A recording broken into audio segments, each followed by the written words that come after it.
ஏமாற்றம் அடைந்தவர்களுக்கு நல்ல மாற்றத்தையும், முயற்சித்தவர்களுக்கு நல்ல முடிவையும், நம்பிக்கை கொண்டவர்களுக்கு நல்ல வழியையும் நிச்சயம் காலம் தரும். சிந்தித்து செயல்படுங்கள்.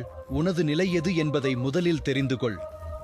அப்பொழுதுதான் உன்னை திருத்திக் கொள்ளவும் பிறரினால் ஏற்படும் அவமானங்களை எதிர்கொள்ளவும் இயலும். காத்திருக்க கற்றுக்கொள். எல்லாவற்றிற்கும் உரிய ஒரு நேரம் இருக்கிறது. அவசரப்படுவதால் நிம்மதி தொலையுமே தவிர நன்மை எதுவும் கிடைக்கப் போவதில்லை.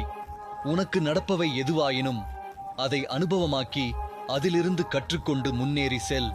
வாழ்க்கைக்கு அதுவே சிறந்தது. நீ செய்யும் நன்மை தீமைகளை நன்றாக சிந்தித்துவிட்டு நாள்தோறும் உறங்கச் செல். உனக்கு தண்டனையையும் நிம்மதியையும் உன்னுடைய படுக்கை கொடுக்கும். நடக்கும்போது கால் வலிக்கும். சற்று அமர்ந்திருந்தால் வலி போகும். துன்பங்களை நினைத்திருந்தால் மேலும் துன்பம்தான் ஏற்படும். சற்று மனதை திசை திருப்பிவிட்டால் அந்த துன்பம் மறந்து லேசாகிவிடும். எண்ணங்களை சுமப்பதும் இறக்கி வைப்பதும் நம் கையில்தான் உள்ளது. உனக்கு நடப்பவை எதுவாயினும் அதை அனுபவமாக்கி அதிலிருந்து கற்றுக்கொண்டு முன்னேறி செல். வாழ்க்கைக்கு அதுவே சிறந்தது. நீ செய்யும் நன்மை தீமைகளை நன்றாக சிந்தித்துவிட்டு நாள்தோறும் உறங்கச் செல். உனக்கு தண்டனையையும் நிம்மதியையும் உன்னுடைய படுக்கை கொடுக்கும். உனக்கு துரோகம் இழைத்தவர்களை நீ ஒருபோதும் பழிவாங்காதே. அதை காலத்திடம் ஒப்படைத்துவிட்டு நீ அமைதியாக இரு. ஏனென்றால் காலம் போல் மிக கொடூரமாய் பழிவாங்க உலகில் யாராலும் முடியாது. தவறு செய்பவர் மட்டுமல்ல, அந்த தவறை தட்டி கொடுப்பவரும் அதை கண்டும் காணாமல் செல்பவரும் தண்டனைக்கு உரியவரே. பணத்தை வைத்து எந்த ஒரு உறவையும் மனிதரையும் தாழ்வாக கருதாதீர்கள். ஏனெனில் வாழ்க்கை நிரந்தரமில்லாதது.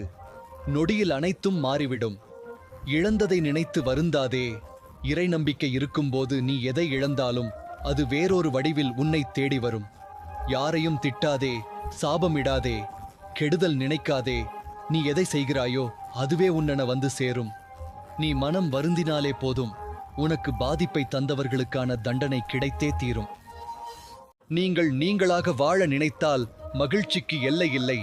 நீங்கள் மற்றவர்களைப் போல வாழ நினைத்தால் மகிழ்ச்சிக்கு வாய்ப்பே இல்லை. உனக்கு ஏற்படும் துன்பங்களுக்கு நீ மட்டும் பொறுப்பாக முடியாது என்பதை புரிந்து கொள். அனைத்திற்கும் காரணம் ஒன்று உள்ளது. அதனை காலம் உனக்கு சரியான நேரத்தில் வெளிப்படுத்தும்.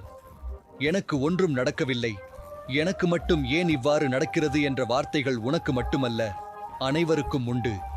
புலம்புவதை விடுத்து அவற்றை உனது அறிவை கொண்டு வெற்றி பெற முயற்சி செய். அமைதியாகச் செல்லும் நதியைப் போல நல்லதையே நினைத்து நல்லதையே செய். தீயவை யாவும் குப்பைகள் போல் தானாகவே ஓரத்தில் ஒதுங்கிவிடும். வாழ்க்கையில் எல்லாம் எப்பொழுதும் ஒன்று போல் இருப்பதில்லை. காலம் மாற எல்லாம் மாறும்.